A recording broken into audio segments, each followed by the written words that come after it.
Hello, my friends, and welcome back.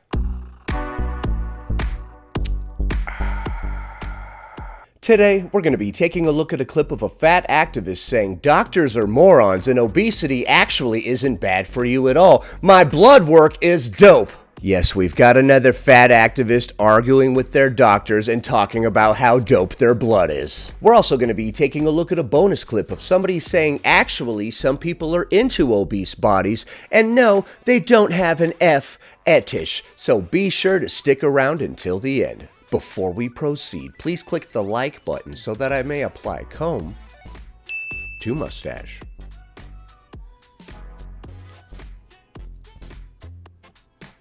When I tell you that fat phobia is so rampant in the healthcare industry, in India, societally, yes, it is rampant. Sometimes doctors do think before they advise you to lose weight. But in the United States, it's like a standard. Like if you are in a bigger body and you go to a doctor, they are inevitably going to tell you to lose weight. What the heck? They don't do that always in India, though. In my case, my numbers, like all the blood work, lipid panel, and all those numbers, cholesterol, they are spectacular. Oh, you got the dopest blood of all, huh? Mirror, mirror on the wall, who has the dopest blood of them all? Stop. You do. You do. It's weird to argue with your doctors about how healthy you are and use the blood work as an example, as if your doctor didn't order said blood work and knows the results of the blood work. Right? And when I say spectacular, I'm not exaggerating. My HDL, the good cholesterol, is higher than my triglycerides, the Oh my God! risk factor. Right? My genetic history is such that I am at a very low risk of any of these other diseases like. But you have the disease of obesity. This is honestly a very bizarre tirade. It's cool to have a good LDL level and everything, but can you walk up a couple flights of stairs? I don't know what the hell my LDL level is, but I could fly up those stairs like nobody's business, buddy. Heart disease or cancer or diabetes, right? I'm at a very low risk. Well, when you're obese, you're at a higher risk for type 2 diabetes, actually. So when the doctor tells me to lose weight, I just get irritated. But until then, I used to... You get irritated. Well, maybe you should stop going to the doctor and bothering them with all this. It's weird how many fat activists know better than a doctor, yet they're always at the doctor's office. The doctor is never at the fat activist's office asking for their advice. You're always at their office. How about that? That's weird. And you're always using their diagnostic tests as justification to argue with them. Actually, Doc, according to all these tests that you did and know the results of, everything is chill. Like until recent. So I got my annual this year in March, and the doctor asked me to lose weight. When I asked her, why are you asking me this? Before even looking at my numbers, she saw the numbers that she needed to see, which was the scale. Standard response is your BMI is high, so you're at a higher risk of something, some diseases. No, you actually have a disease called obesity, and it puts you at a greater risk for several other things, and also throws your hormones out of whack because adipose tissue is hormonally active. Now, BMI is a racist standard that originated in eugenics. No, it didn't. Right?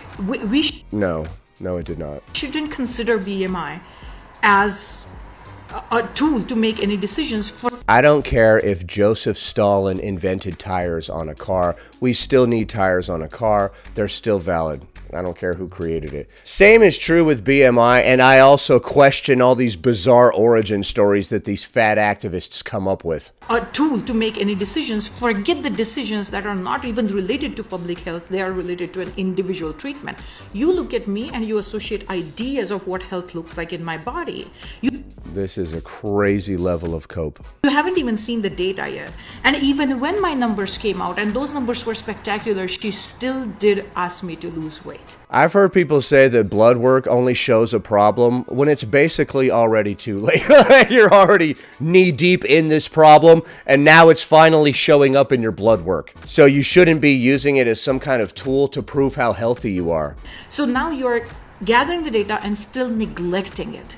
Right? The data is telling you that I'm not at a high risk of any disease simply because I'm in a bigger body. No. Statistics say otherwise. That you think is creating high risk for me. No. What is creating high risk for me is that cholesterol, the triglycerides, or my genetic history. And that's not the case for me. Then why do you keep showing up to my doctor's office every 10 minutes? If you're such a pinnacle of health, then why are you here constantly, arguing with me and demanding my help? This is all because I didn't give you the kind of help that you want. Which is painkillers or something? What do you want? Listen, Doc, I came here for painkillers because of my crippling knee pain and also some Ozempic. I don't need a lecture on weight loss from you, bud. Right? So looking at my numbers, if you're still asking me to lose weight, there is a problem in your analytical thinking. Or you're just in denial. Right? And this is what I experienced in this healthcare industry. That's why 8 years ago, I just stopped going for my annual exams because I know my numbers are going to come out good and they're just going to tell me to lose weight anyway. And I used to feel like a failure because I had not dismantled my internal ideas of fat phobia. Okay, so after you lectured the doctor on how dope your blood is and they would not accept it, you stopped going to them eventually. Right? I used to think I'm falling somewhere because I am not losing weight, number one. I'm failing somewhere because I'm not losing weight. But also number two. Okay, so instead of actually continuing to try to lose weight, we've given up and said that the concept is stupid now. Like I mentioned recently, there's two ways to get something done. You can either go from point A to point B, or you can decide that going to point B isn't really worth it. And you've chosen the latter. A lot of people do that. I used to think, who am I to feel this good in my body? Despite me feeling great in my body, who am I to feel that way if everybody is telling me not to feel this good in my bigger body? Dude, none of that happened. So you're sitting around, you're like, man, I can't believe how good I feel in this body. Why does everybody dislike it so? Gee, that's weird. Me and every other person on Earth that's honest that has been overweight were very uncomfortable. And we noticed significant improvements when we lost the weight. So your experience is very unique. Right? And I wasn't even that fat then. Now I am fatter. I have put on more weight in the last 8-9 years than I ever have before. And I am the healthiest in my life. According to you, but not to any of your doctors who continually tell you to lose weight. Okay? Right? So the point I'm making here is just because somebody is in a bigger body or in a smaller body, we should not make any assumptions about their health, period. Well, if somebody is grossly underweight, we would encourage them to gain some weight. If somebody were overweight, we would encourage them to lose weight because being under or overweight is actually bad for us. Our healthcare system needs to change to understand individuality of that human being, to actually look at the data and not just look at their body and make some assumptions. So we need to ignore the very obvious medical conditions that people have because their blood is okay. Don't you think if the blood work was that important, they would have emphasized it and been like, yeah, you are obese, but this blood is dope, so that's all that really matters. They didn't do that, right? Because the blood doesn't matter that damn much, does it? And if you are in a bigger body, this is my special message to you, is do not worry about how fat you are, how big you are, that you need to lose weight. Only in fat activism do we see this. You would never see a crackhead or an alcoholic telling others to use their substance of choice even though it's destroying their lives. Just pay attention to how you are feeling in your body. I'm tired. My knees hurt. If you are not feeling well in that body, fine, go get your exams done, to fight for yourself, advocate for yourself, right? That we have to do anyway. But if you are feeling good in your body, why not? Stay happy, right? Why would you be going to the doctor continually if you're so happy in your body or whatever? That stress that you don't have is a much bigger factor that is contributing to your health. The stress that you do have is contributing a lot more to your lack of health. Well, you're not a doctor, so giving this advice isn't really appropriate. Right? The reason my numbers are so different and so much better now is I can 100% tell you my eating habits haven't changed, my body movement habits haven't changed as much, right? What has changed are my stress levels.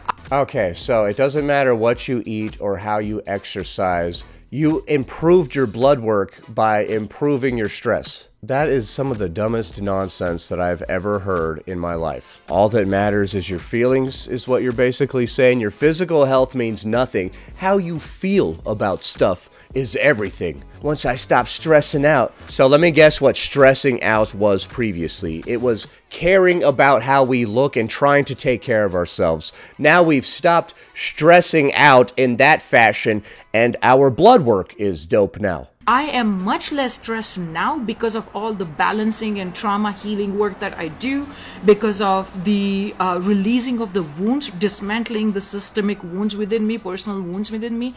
That has caused me to stay in a state of balance for a long time. Okay, so is there lead in the water? Right? And that has impacted my results, because my results, my numbers were not as great 7-8 years ago. They were good, but not as great. And now my results, my numbers are spectacular.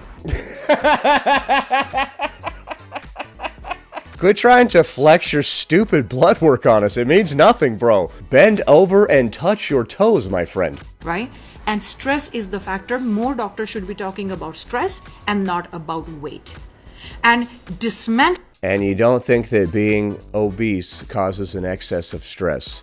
Not just emotionally, but physically, on your body. You're stressing your spine, your knee joints, your heart. That internalized fat phobia within you, if you are feeling good in your body. I tried to dismantle the internalized fat phobia that was in me, but the diabetes got in the way. That's the best indicator of your health. If you are not feeling that good in your body, then you have to ask yourself, what is it that I need to do? And here again, my perspective here is coming from a very able-bodied perspective, right? So I understand part of it is coming from hidden spots around physical ability or physical disability, right? You couldn't have an unbiased opinion on this topic if you wanted to, because your emotions are so tied up in it. It's clear as day. When your emotions start getting involved in your reasoning process, you are no longer reasonable. But if you're an able-bodied individual and you're fat, you really have to consider, if you have an attachment to losing weight, is there a need for that?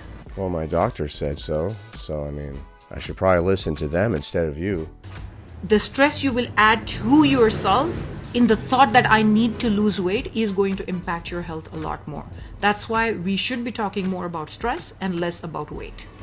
Okay, so the stress of wanting to lose weight is going to hurt us more than the obesity, despite the countless studies showing how terrible obesity is for you. And the fact that your doctor himself or herself or whatever is recommending you to lose weight, so clearly it would be good for you. It's one thing to be so riddled with personal issues that you think weight loss is perhaps not a good idea.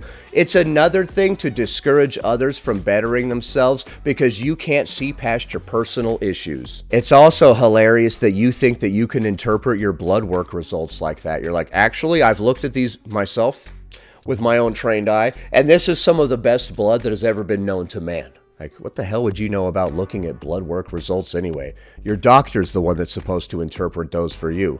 Obviously, that person is very delusional. Next, speaking of delusion, she's going to be responding to this comment that reads, "My fatness 100% keeps me from trying to date. I can't imagine anyone would find my body attractive." I used to believe this too.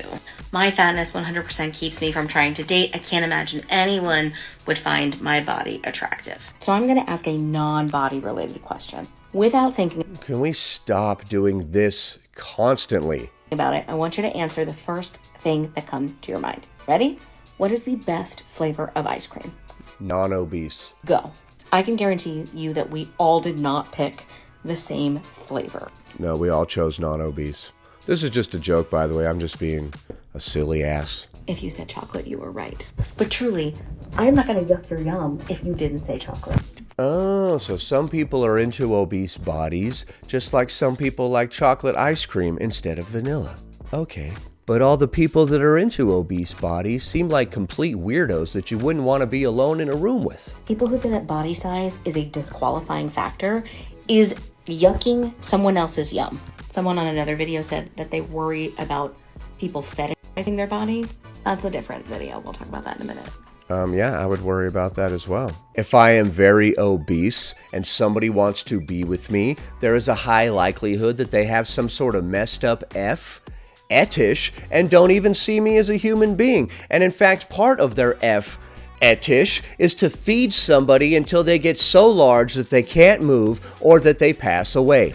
I've actually heard of eaters being with one person until they pass away and then going and getting with a different person. I would like an investigation done on those people by the police, by the way. It is evolution that makes us attracted to signs of health. Not everybody's into signs of the same exact type of health. Not everybody agrees on what is hot. But for the most part, whatever you think health is, that's what you're attracted to. We typically want to reproduce with somebody that will remain alive for long enough to help us raise this child. You know what I mean? It makes sense that you think this because of the culture that we've lived and grown up in. We get the choice to opt out of the beauty standard in which the world has set. So what if you went into dating thinking, there are people who will disqualify me because of my fatness, but maybe there will also be people who will not. Okay. Well, I mean, I guess that depends on how obese we are, right? If we're just a little chubby, I mean, the person getting with us might not have a mental disorder. But if we are morbidly obese, the person getting with us should be questioned. What kind of weirdo are you? Going to try to take advantage of me? You think I can't do any better? So you're going to feed me until I can't get out of that goddamn bed anymore? Sorry.